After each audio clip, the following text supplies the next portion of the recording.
Like a morning after drinking 12 Irish car bombs, week 12 was a week not many of you will want to remember. But if you've had 12 Irish car bombs, chances are you've made a mess of it. This week brought to you by the commissioner himself, Tyler Palko. Mr. Palko surprised us all last week by flying into first place with his week 11 score of 82. It was the largest weekly score differential between the best and second best all season. So how does Tyler follow that up? By recording the worst weekly score, of course. Banter was at an all-time low for Mr. Palko this week as he stuffed himself with Thanksgiving dinner while watching almost all of his four teams light up the scoreboard. Only LA scored positive, but he's having to bench them a couple times before the season's close. Banner Relegation Watch 2016 is losing steam. Spurgeon is picking so well he's now in 5th place despite not gaining any ground this week on the relegation zone. His potential top scorer should have him in 7th place, so the fact that he's in 5th is a tribute to how well he's picking. The week 12 BQBL standings feature yet another lead change, the 3rd week in a row that's happened, now featuring a familiar face, Johnny Neffy Moxon. His lead over 2nd is only 4 points, and his 24/7 life support points are starting to run dry. Can he sustain this lead by actually making good picks? The man who we should all be talking about this week is Chad Hutchinson, as he's the only one of the top 4 contenders that had a score they'd actually want to talk about around the water cooler today. Chad's 35 puts him right back in the title talk thanks to Cam's taint and a fumble. Limping in at 3rd is Kellen Moore, who since his rise to fame a couple weeks ago has been that kid in the group who just hangs around and doesn't do well enough to get noticed. Since their bye week, San Francisco now has -3 total BQBL points, despite going 0-4 in that span. I dare you to find another team that has lost 4 in a row with less BQBL points. The aforementioned Tyler Palko is kind of due for a letdown after his 2 fantastic previous weeks, but he was hoping for a less devastating outcome than falling 3 spots in the standings. There's no medals for 4th place, pal.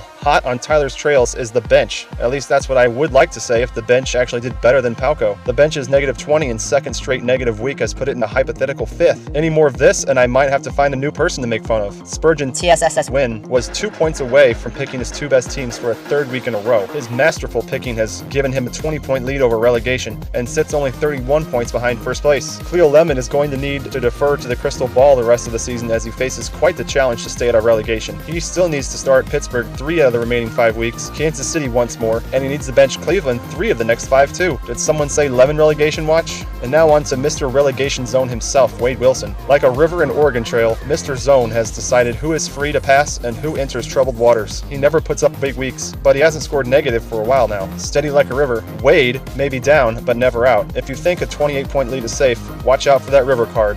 Also, stop fucking picking teams that score 0, asshole. What if I told you that he wasn't the greatest?